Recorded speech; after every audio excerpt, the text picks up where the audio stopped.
Азыркы учурда тоолуу райондордогу актуалдуу көйгөйлөрдүн бири болуп саналган өзгөчө кооптуу участкаларда жашаган калкты башка жайларга жылдырып көчүрүү көйгөйлүү эсептелүүдө. Өзгөчө кырдаалдар министринин адистери тарабынан өлкөнүн түштүк аймагында башка жайларга жылдырууга тийиштүү болоор тууралуу жазуу түрүндөгү каттар берилген менен бирок адамдар буга карабастан бул аймактарда өздөрүнүн жашоосун улантууда. Өзгөн районунда миңден ашуун кооптуу аймактарда жергиликтүүлөр жашап келишет. Ал эми облус боюнча алардын саны 2000ден ашуун. Жергиликтүү бийликтин айтымында кооптуу аймактан жергиликтүүлөр башка коопсуз аймактарга каршылык көрсөтүп көчпөй келишет.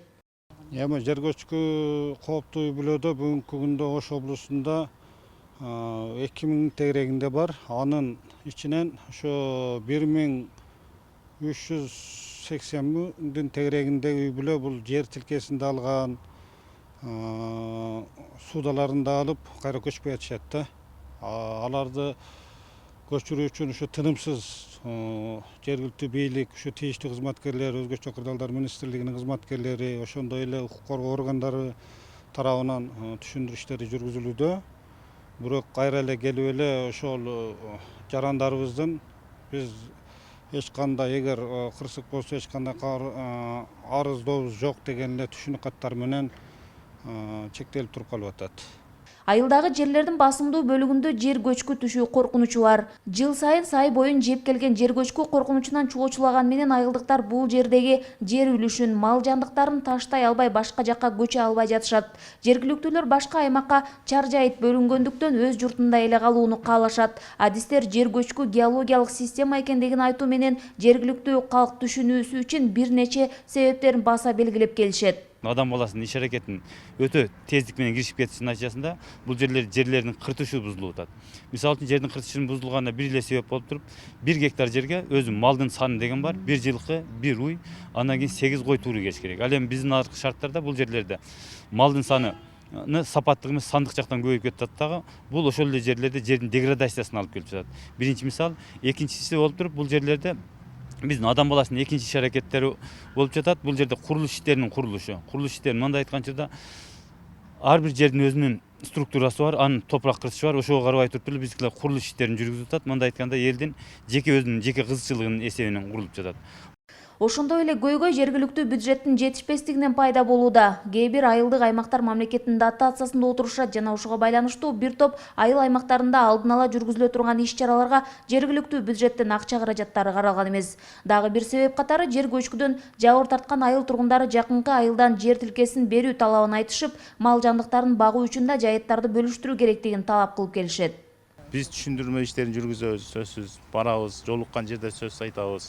Андан сырткары мына министрликтин алдында окуу кафедралары, ошолор аркылуу дагы окутууларды, машыгуулар дагы болуп аткан кырдаалдарды түшүндүрүүгө аракет кылабыз. Эң натыйжалуулугу коопсуз аймакка көчүрүп чыгуу үчүн жер маселеси бүгүнкү күндө чечилсе, жер маселесинен кийин анан мамлекет тарабынан мурда списокко кирип, бирок бүгүнкү чейин жардам албаган жарандарыбыз бар. Алардын саны бүгүнкү күндө 1080 адам. Мамлекеттик жардамды алып, жер тилкесин алып көчпөгөндөрдүн саны дагы андан көп болуп атпайбы. Көчүрүп чыгаруу чындыгында жергиликтүү бийликтин бүгүнкү күндөгү жер маселеси ошондой эле базар экономикасы элдин өзүнүн бүгүнкү күндөгү жашоосундагы возможносту бир топ өздөрүнө тоскоолдук кылып атат. Адистер бул жаатта иш алып барган тиешелүү кызматкерлер табигый кырсыктар жөнүндө өз билимдерин кеңейтүү менен алардын келип чыгуу себептери тууралуу жергиликтүү калк менен тыгыз иштөөгө чакырышат. Ошондой эле калк арасында түрдүү кырсыктарга даяр болуу боюнча, табигый кырсыктардын тобокелдерин төмөндөтүү жана алдын алуу боюнча мыйзамдардын иштөөсүн жандандыруу керектиги маанилүү деп эсептешет. Ошондуктан мунун алдын алуу, бүгүн муну менен кесепеттер менен күрөшүү эң ириде түшүндүрүү иштери менен кайра эле ошо мыйзамдарыбыз сопсонун. Бирок ошол аткарылбагандыгына бир эле жанагы мүмкүн биз түшүнүгү жоктон калк, жөнөкөй калк, карапайым калк ошондой жолго барып атат. Бирок аны талап кыла турган тийиштүү органдар жетиштүү иштерди алып барбай атат деп айтабыз. Мындан ары эмне болот десе, демек мындай жерлерди бир инвентаризация кенен жүрүш керек, эсебин алышыбыз керек. Андан мындан ары ошол кыртышты кайра калыбына келтирүү боюнча рекультивациялык, мына мелиоративдик, токой мелиоративдик иштерди мындай жайылтуу менен биз көп нерсенин алдын алып, кесепеттерин жойсок дагы болот. Көчкү жүрүшүнүн алгачкы белгилери болуп, имараттагы жаракалардын пайда болуусу, жол жээктердеги тосмолордо жараканын пайда болуусу, ошондой эле жердин көп чыгышы дешет адистер. Кырсык айттырбай келери маалым. Антсе да өзгөчө кырдаалдар тууралуу көбүрөөк билип, анын алдын алуу эрежелери, сактануу жолдору тууралуу көбүрөөк кабардар болуу аркыл кырсыктан аман калууга жардам берет.